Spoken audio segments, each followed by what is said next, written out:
நாடா புயல் காரணமாக தமிழகம் மற்றும் புதுச்சேரியில் இன்று முதல் படிப்படியாக மழை பெய்ய தொடங்கும் என சென்னை வானிலை ஆய்வு மைய இயக்குநர் பாலச்சந்திரன் தெரிவித்துள்ளார்.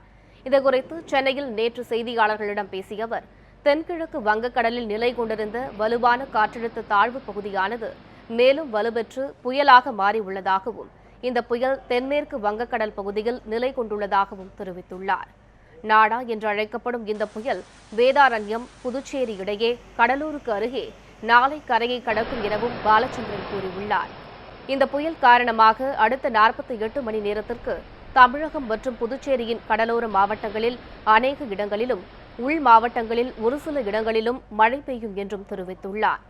சென்னையில் இன்று காலை முதல் மழை தொடங்கி படிப்படியாக அதிகரிக்கும் என்றும், எனவே மீனவர்கள் கடலுக்கு செல்ல வேண்டாம் என்றும் அவர் எச்சரித்துள்ளார்.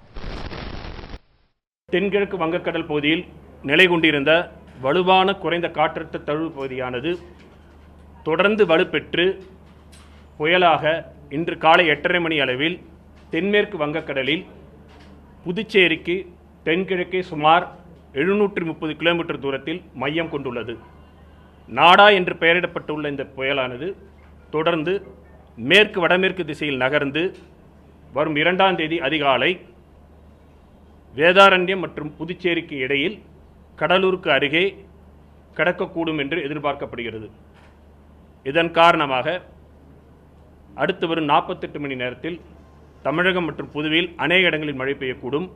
அடுத்து வரும் 24 மணி நேரத்தை பொறுத்தவரையில் கடலோர மாவட்டங்களில் மழை பெய்ய துவங்கி படிப்படியாக இந்த மழையின் அளவு உட்புற மாவட்டங்களை நோக்கி நகரக்கூடும்.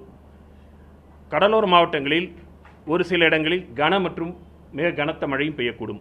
மீனவர்கள் கடலுக்குள் செல்ல வேண்டாம் என்று கேட்டுக்கொள்ளப்படுகிறார்கள்.